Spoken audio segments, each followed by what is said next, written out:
hadir? Naila. Siapa lagi? Teguh.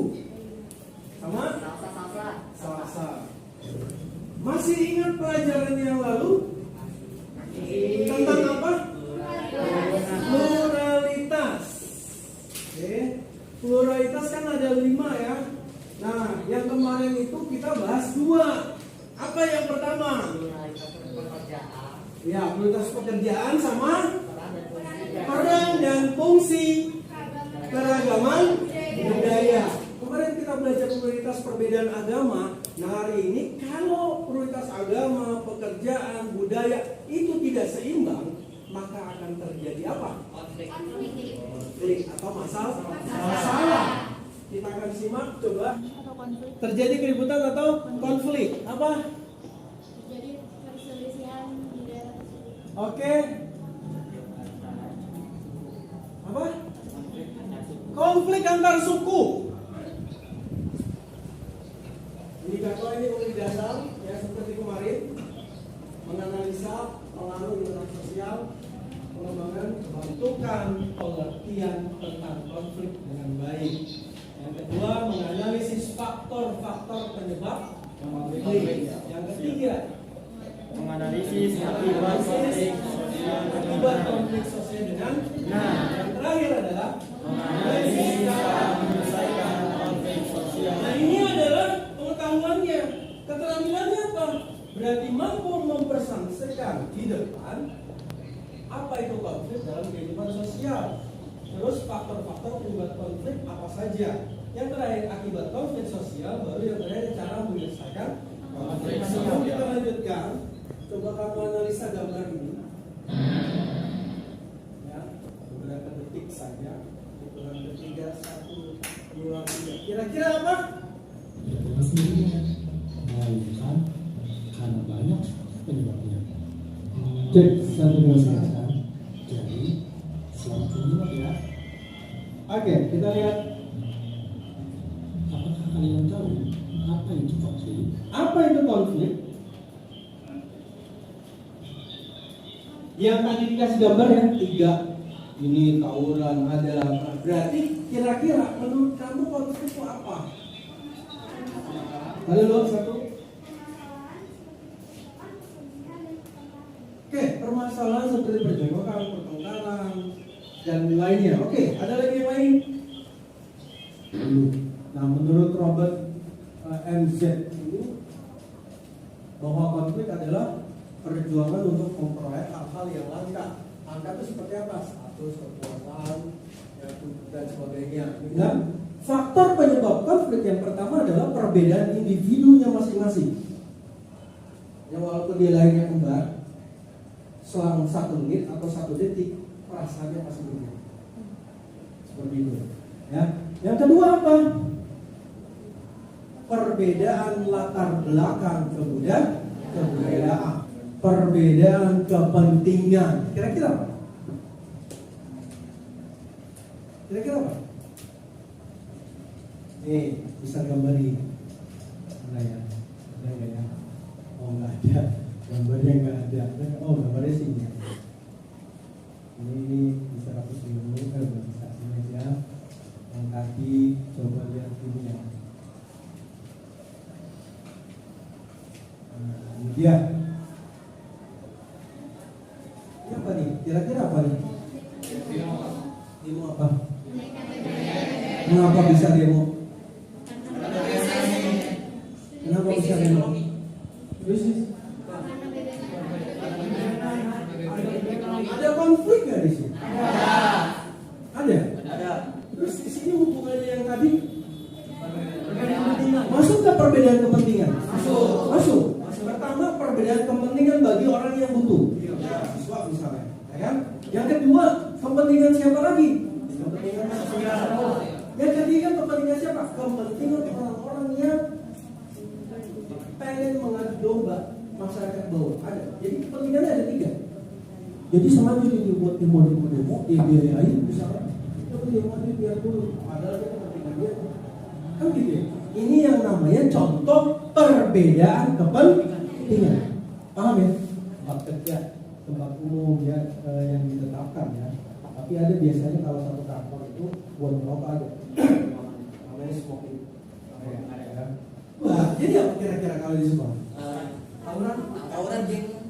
Geng, antar geng. Kamu ribut antara kelas 8A, 8D. Ribut nih. Kamu satu geng ada dong rasa solidaritas yang aku bantuin. Itu kan? Iya, itu solidaritas karena apa? Sesama apa? Sama lu kelas gua gitu, maksudnya ada cerita sama gitu kan. Ini terjadinya akibat konflik. Benar solidaritas, tapi solidaritasnya adalah yang tidak baik.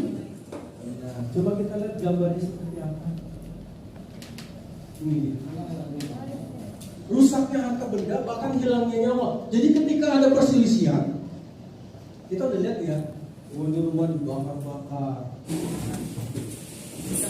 Ya, sudah buat kelompok. Tadi ada wanginya. Coba kamu simak nanti setelah ini Bapak kasih LKPD-nya.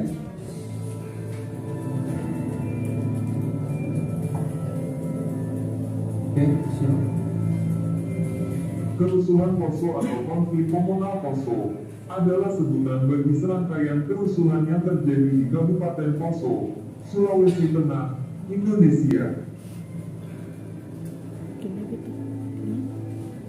Peristiwa ini awalnya bermula dari bentrokan kecil antar kelompok pemuda sebelum berkembang ini.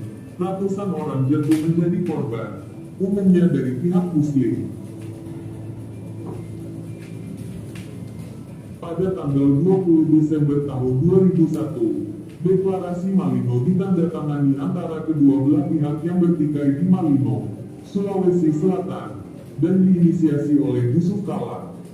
Meski dampaknya tidak begitu terlihat, kesepakatan tersebut sedikitnya mampu mengurangi kekerasan frontal secara bertahap, dan angka kriminal mulai menurun dalam kurun waktu beberapa tahun sesudah kerusuhan. Warga Muslim Poso terdiri dari masyarakat adat, transmigran resmi, dan para imigran ekonomi dari berbagai etnis.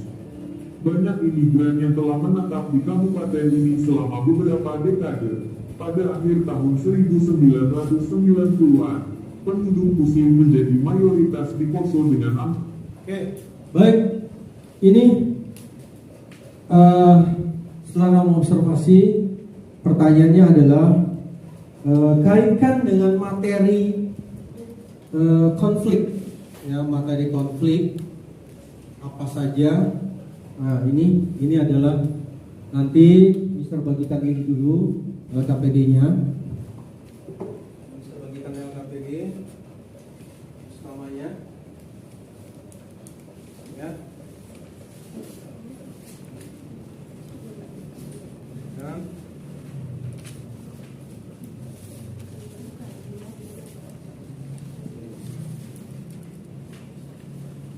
tulis nama kamu,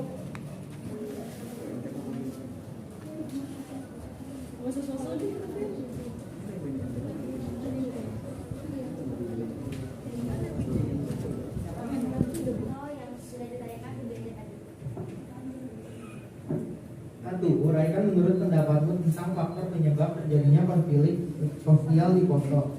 1.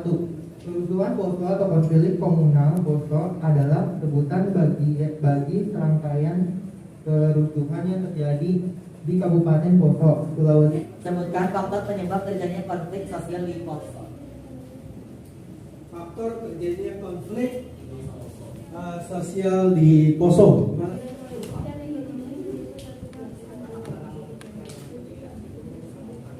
Situasi dan kondisi yang tidak stabil, persaingan antar pejabat pemerintah daerah mengenai posisi birokrasi. Ya, baik. Jadi kesimpulannya adalah tadi persaingan, ya, terus birokrasi, apalagi terjadi konflik. Kondisi tidak stabil itu berarti, iya benar, keadaan ekonominya yang lemah, yang nggak stabil, ada yang tidak bekerja, gitu ya. Oke, lanjut. Pertanyaan, mau nanya lagi, satu lagi. Oke, silakan. Bagaimana konflik Poso dapat ditangani? Deklarasi Malino ditandatangani antara kedua pihak. Jadinya, meski dampaknya tidak begitu terlihat, kesepakatan tersebut sedikitnya mampu mengurangi kekerasan frontal. Ya, berarti dengan adanya Lanjut. deklarasi Malino itu adalah yang penyelesaiannya ya. Penyelesaian deklarasi Malino. Oke, dulu. Oke, thank you. Silakan duduk. Ada yang mau jawab kelompok lain? Baik, silakan. Ya, yang lain simak dulu sambil kamu nyari, dengarkan.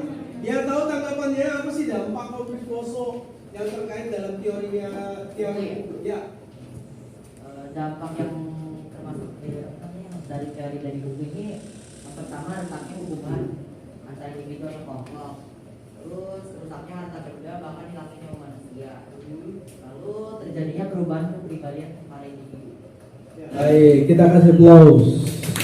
Kita lanjut di grup keempat. Dampaknya tadi ada dampak positif yang pertama adalah solidaritasnya meningkat. Bagi siapa? Bagi satu kelompok beragama yang sama. Bagi kelompok yang berseteru. Berseteru, kelompok yang berseteru ya. Apalagi dampak positifnya? Kerjasamanya juga meningkat. Negatifnya apa? Letaknya hubungan antara individu atau kelompok. Letaknya hubungan antara individu atau kelompok. Baik. Yang kedua, Terjadinya perubahan apa? Iya, tumbuhnya toleransi menurunnya toleransi antar kelompok individu. kelompok atau individu. Itu adalah kesimpulannya ya. Oke, kita kasih applause buat semua. Oke, baik. Terima kasih, hari ini kita telah belajar tentang apa tadi? Konflik. Oke, itu. Jadi nanti kita akan belajar kelanjutannya. Kelanjutannya adalah tentang integrasi. Integrasi apa itu? Asimilasi ya. Nanti kita akan ketemu lagi di hari Kamis. Terima kasih. Silakan kumpulkan dulu lembaran LKPD-nya yang sudah kamu kerjakan tadi, satu orang dikumpulkan. Jadi bisa berkesah. Ya, silakan kumpulkan dulu. Bisa menanya. Nanti buat pertemuan kedua, apakah kita masih menggunakan metode seperti ini?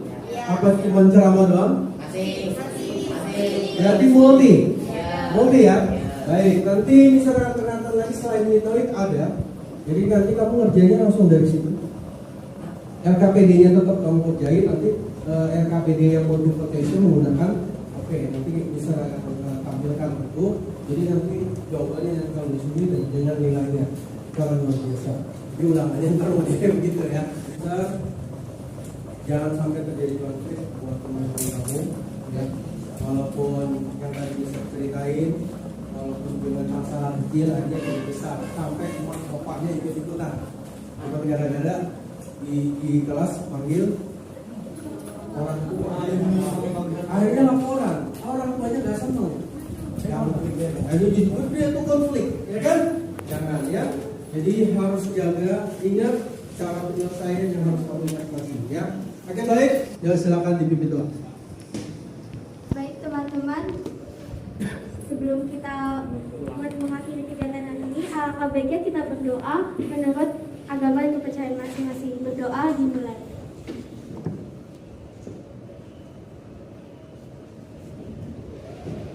Berdoa selesai.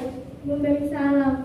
Assalamualaikum warahmatullahi wabarakatuh. Waalaikumsalam warahmatullahi wabarakatuh.